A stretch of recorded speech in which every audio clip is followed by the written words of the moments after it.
Hello students, आज के इस लेक्चर में हम फर्स्ट चैप्टर की सेकंड एक्सरसाइज के फिफ्थ क्वेश्चन को डिस्कस करेंगे और वो क्वेश्चन है राइट इन टर्म्स ऑफ आई।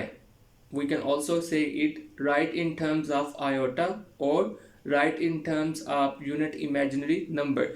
मतलब हमें चार पोर्शन दिए गए हैं फिफ्थ क्वेश्चन में सेकंड एक्सरसाइज की, और हर पोर्शन में हमें कहा गया है कि हर पोर्शन को आपने यूनिट इमेजिनरी नंबर की फॉर्म में कन्वर्ट करना है। तो चले देखते हैं हम कैसे कन्वर्ट कर सकते हैं।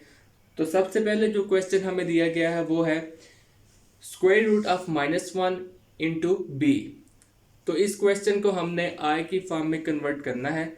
तो let's see how we can do this. सबसे पहले आपको जो चीज एक नजर आनी चाहिए वो ये नजर आनी चाहिए, स्क्वायर रूट ऑफ -1। हमने एक चीज पढ़ी थी इमेजिनरी नंबर्स में, and that is square root of -1 is equal to I. I is the unit imaginary number or we can also call it iota. तो अब ये देखें, square root of -1 would be equal to I. तो हमने just square root of -1 की value put करनी है, that is equal to I.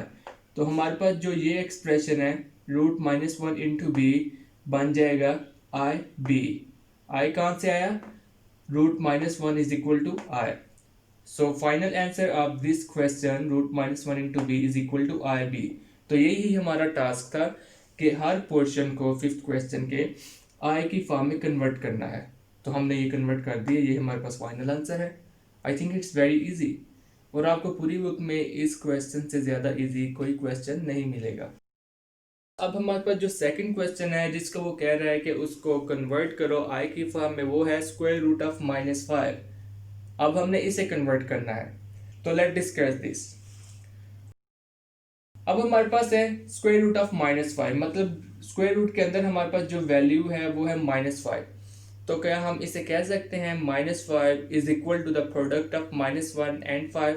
क्योंकि अगर हम -1 और 5 को मल्टीप्लाई करेंगे तो हमारे पास क्या आएगा? हमारे पास -5 आएगा। तो बिल्कुल इसी तरह हम कह सकते हैं square root of -5 is equal to the square root of product of -1 and 5। अब हमारे पास स्क्वायर रूट के अंदर दो वैल्यूज हैं और वो दोनों आपस में नंबर्स मल्टीप्लाई हो रहे हैं। तो यहाँ पर हम एक रूल यूज करेंगे, and that formula is if we have square root of product of any two numbers like this a and b, then that would be equal to product of square root of first number and square root of second number। मतलब अगर हमारे पास कोई भी दो numbers हैं, उनका product हमारे पास square root में है बिल्कुल इसी तरह, तो हम स्क्वायर रूट को हर नंबर के लिए अलग कर सकते हैं और फिर उन्हें आपस में मल्टीप्लाई कर सकते हैं। बिल्कुल इसी फार्मूला की तरह हमारे पास जहाँ पे अब दो नंबर्स का प्रोडक्ट है, एक -1 है और एक 5 है, तो हम हर नंबर के स्क्वायर रूट को अलग कर लेंगे और उन्हें आपस में मल्टीप्लाई कर देंगे according to this formula. So square root of product of -1 into 5 would be equal to square root of -1 into square root of 5।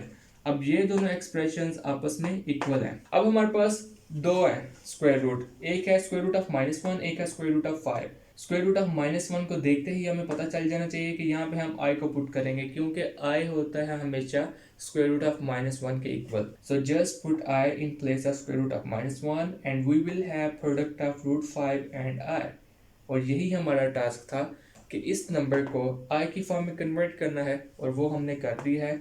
तो फाइनल आंसर जो स्क्वायर रूट ऑफ -5 का होगा वो होगा product of square root of 5 and आई।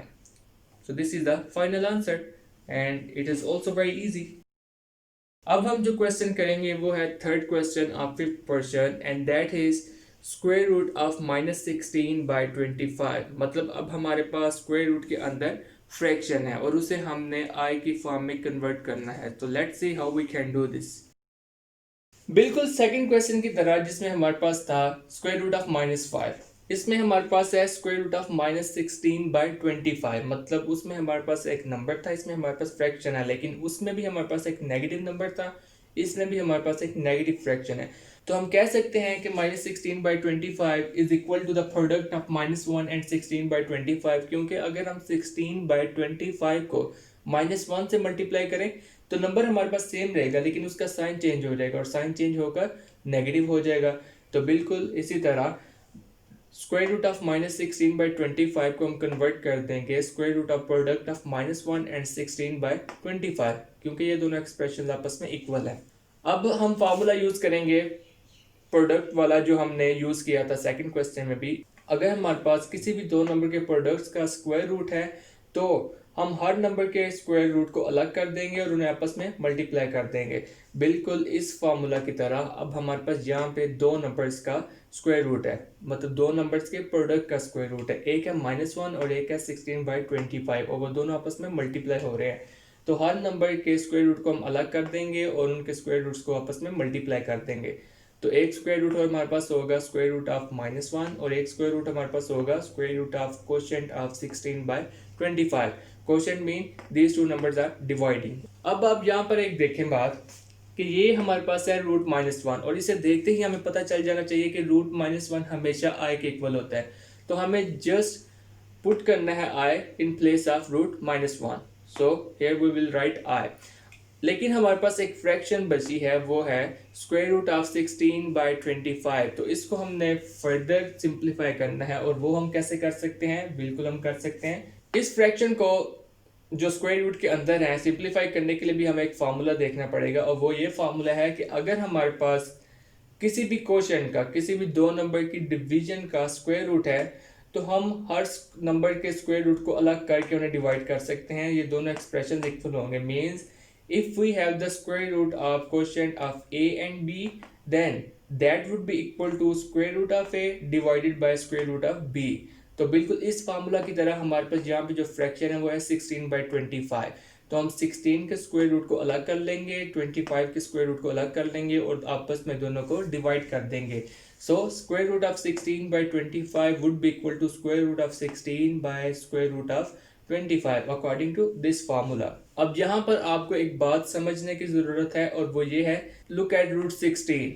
अब 16 किस number का complete square है? And we know 16 is the complete square of 4। मतलब अगर आप 4 का स्क्वायर लेते हैं तो आपके पास कौन सा नंबर आता है?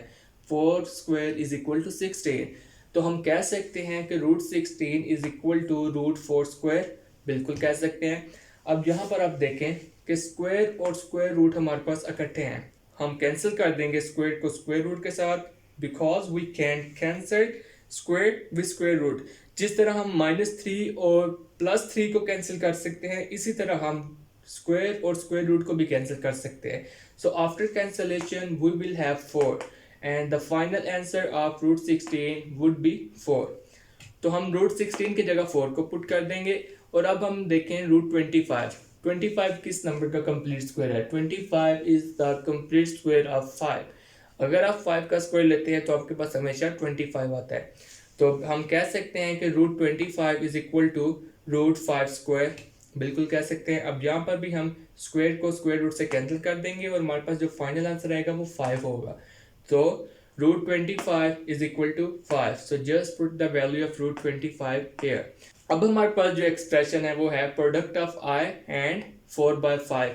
इस एक्सप्रेशन को हम फर्दर सिंप्लीफाई नहीं कर सकते, और हमारा टास्क भी यही था कि इस क्वेश्चन को रूट -16/25 को i की फॉर्म में कन्वर्ट करना था हमने, और ये हमारे पास i की फॉर्म में आ चुका है। So this is the final answer of root -16/25 is equal to 4/5i। और मैंने 3 क्वेश्चन को सॉल्व कर दिया है 5th पोर्शन के। इसके टोटल 4 क्वेश्चन थे, सिर्फ एक आपका पोर्शन रह गया है, वो है 4th पोर्शन। तो आप वो खुद हल करने की कोशिश कीजिएगा। अगर आपसे ना हुआ तो आप मुझे कमेंट सेक्शन में लिख के बता दीजिएगा, फिर हम वो भी सॉल्व करके डिस्कस कर लेंगे।